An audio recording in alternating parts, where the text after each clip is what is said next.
Scott Elder, and I gladly oblige. I've known Chris my entire life, since we were little kids and we used to swim at Dickie and Jennifer's Lake. And regardless of the fact that Chris was 11 years old and knew how to swim, his mother still insisted that he wear water wings at all times. And then came high school during the ice storm. We flipped his father's Ranger off a curve on 758 into the woods, and we never told his dad to this day. Sorry, Gary. Then we went to college together, roomed together, lived under the same roof for 3.5 years. To say that I know Chris Hancock well is a bit of an understatement. Knowing him for so long, I've seen him at his worst and I've seen him at his best. And if you ask me when Chris Hancock was at his best, it was during his battle with cancer. I can remember the night he called me. It was on the weekend. I was at home, and he told me about his diagnosis and what was going to happen. And while he spoke, he almost had a calmness about himself, like this was just another speed bump, just another obstacle that he could overcome. And that's how he approached his battle with cancer, with his head up and driving forward. It never really hit me what was happening to him until about two weeks into his chemotherapy, and that was after he had surgery the first time. He asked me if I would shave his head. And for those of you that know Chris always cares about his hair. He always has. In high school, in college, and he'll deny it to this day. He'll be like, no, I don't. I wake up with a perfect comb over. Nobody does that at all. So I'm getting ready to shave his head, and I'm like, well, do you want to cut it at a 3 guard so you can have a little bit of hair, and then as you lose more, we can shave the rest of it off? And he looked at him and he said, no. He said, take it all. He's like, I'm going to lose it anyway. He's like, I'm going to lose it on my terms.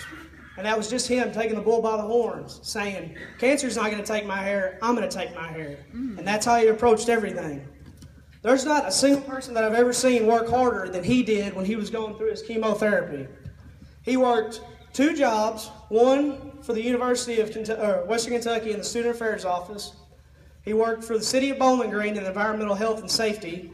He was a full-time student, and he was a Greek Week chair member, which that's something that a lot of you don't know, but it's something that takes a lot of time. And even on Thursday nights, we could get Chris with a little bit of convincing to come with us and go to Hilligan's with us. Have a couple beers, hang out with us. If you'd asked me why Chris was so successful and he was able to take this battle with cancer so well, I would give you 3 reasons. 1, he's a bit hard-headed. Anybody that's ever lived with him will know he's a Nazi when it comes to the thermostat. He expects you to sweat in the summer and freeze in the winter, all to save a couple bucks. The second is he's got an amazing group of friends and family that support him. And most of the time, truth be told, it wasn't us picking him up, it was him picking us up, because it was rough on us too. And the third and final reason for his success is his faith in God. Because Chris has always been a man of faith, ever since I've known him. And I think that can be attributed to his parents and family, Gary and Kathy Hancock, because they are a people of faith. There is not a decision that those two do not make that does not involve their beliefs and their faith in God. And because of that is why Chris was so successful through these hard times.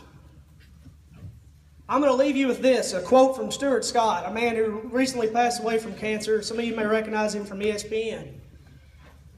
I think this quote applies to all of us, not just those with cancer, but everyone here, because it's not a battle that's just the ones that have cancer are fighting. It's a battle we're all fighting. That's why we're here, to raise money for them. And this is what he said. He said, you beat cancer by how you live, why you live, and the manner in which you live. And because of that, I'm proud to say that, Chris, you beat cancer. And to put it bluntly, you kicked cancer's ass.